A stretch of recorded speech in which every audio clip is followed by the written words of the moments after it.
જય જવાન જય કિસાન। આજના નવા વિડીયોમાં આપ સર્વે દર્શક મિત્રોનું સ્વાગત કરું છું। આજે આપણે આવ્યા છીએ અમરેલી જિલ્લાના સાવરકુંડલા તાલુકાના જીરા ગામે। અત્યારે મારી સાથે જે કાકા ઊભા છે આપણે એમનું નામ પણ જાણશું અને પછી આગળની ચર્ચા આપણે શરૂ કરશું। કાકા તમારું નામ જણાવશો? મારું નામ ચીમનભાઈ મધુભાઈ શેખડા, જીરા ગામ છે। અને અત્યારે જે આપણે વાડીએ ઊભા છીએ અત્યારે જે કપાસ છે એમાં તમે ગુજરાત અક્ષા ફર્ટિલાઇઝર કંપનીના કયા ખાતરનો વપરાશ કર્યો છે એની થોડીક જાણકારી આપશો? આમાં પાયામાં 12-32-6નો વપરાશ કર્યો છે। બાકી ઉરિયા અને ઝીંક, પછી મોરેશિયમ, એમોનિયમ સલ્ફર, હા હા, એટલા ખાતર સિવાય બીજો કોઈ ઉપયોગ કર્યો નથી। બરાબર। અને ગુજરાત અક્ષા ફર્ટિલાઇઝર કંપનીનું તમે 12-32-6નો વપરાશ કર્યો છે, પછી આપણે અક્ષા ઝીંક જે આપણે ઝીંક 11 આવે છે એનો વપરાશ કર્યો છે, અને એમોનિયમ સલ્ફેટ આપણે ગુજરાત અક્ષા ફર્ટિલાઇઝર કંપનીનું। હવે તમે કેટલા વર્ષોથી ગુજરાત અક્ષા ફર્ટિલાઇઝર કંપનીના ખાતરનો વપરાશ કરો છો? પેલો આ 2 વર્ષથી આ બધું આ ખાતર ત્યાંથી જ લાવું છું, એસપીઓમાંથી ત્યાંથી જ નાખું છું અને એનું રિઝલ્ટ મને સારું મળ્યું છે। હા, તમને સંતોષકારક પરિણામ મળ્યું છે? અને આપણે જે અત્યારે વાત કરીએ કે ભાઈ ડીએપી છે કે બીજા કોઈ મોંઘા ખાતરો હોય છે તો એની તુલનામાં આપણે ઓછા ખર્ચે સારું ઉત્પાદન ગુજરાત અક્ષા ફર્ટિલાઇઝર કંપનીમાં લઈ શકીએ? એને બરાબર એથી સારું રહે છે, ઉત્પાદન જ સારું રહે છે, એમાં કંઈ સવાલ નથી। હા, અને અત્યારે આપણે જોઈએ કે ઘણા ખેડૂતનું માનવાનું એવું હોય છે કે ભાઈ ડીએપી સિવાય ઉત્પાદન ન આવે, કે ભાઈ આ વસ્તુ જ નાખવું પડે, એની વિશે તમારું શું કહેવું છે? એ લોકોની માન્યતા છે। મને પહેલાં એવું જ હતું, આ નાખ્યા પછી આપણને અનુભવ થયો, અનુભવ થાય તો ખબર પડે ને, એમને તો કઈ ખબર પડે?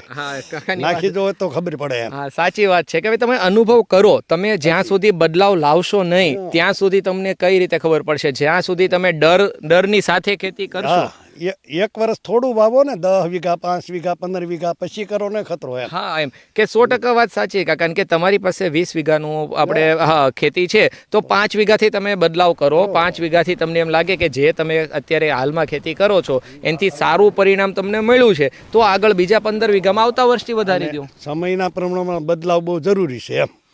જો તમે જે યંગસ્ટર ખેડૂત ભાઈઓ જોતા હોય ને ખાસ સાંભળજો કાકાની વાત, સમય સાથે બદલાવ જરૂરી છે। અને આપણે ગીતામાં પણ લખેલું છે, પરિવર્તન સંસારનો નિયમ છે, પરિવર્તન કરશો તો જ ટકશો। અને ખરેખર જાણકારી વગરની ખેતી છે ને સાહેબ, એ આત્મહત્યા કરવા બરાબર છે। એ પહેલા હતું, પહેલા જે હતું અત્યારે ક્યાંય નો હાલે, ખેતીમાં હાલે, અત્યારે સમય નથી। અત્યારે હા, વિજ્ઞાનનો સમય છે અને તમારી પાસે જાણકારીનો અભાવ હોય તો તમે યુટ્યુબમાં જાઓ, ફેસબુકમાં જાઓ, તમને અઢળક જાણકારી મળશે। કોઈ માહિતગારને મળો ને, કોઈ માહિતગારને મળો, એની સલાહ લ્યો। હા, બસ જો ખેતી કાકાની વાત હજી સમજો તમે ઊંડાણથી, કે તમે જાણકારીની માહિતી સાથેની ખેતી કરો, જાણકાર હોય એની પાસે પૂછો। જો પૂછવાથી કોઈ નાનું નથી થઈ જવાનું, જેટલું જ્ઞાન તમે મેળવશો ને એટલું તમે પ્રગતિના પંથે આગળ વધી શકશો।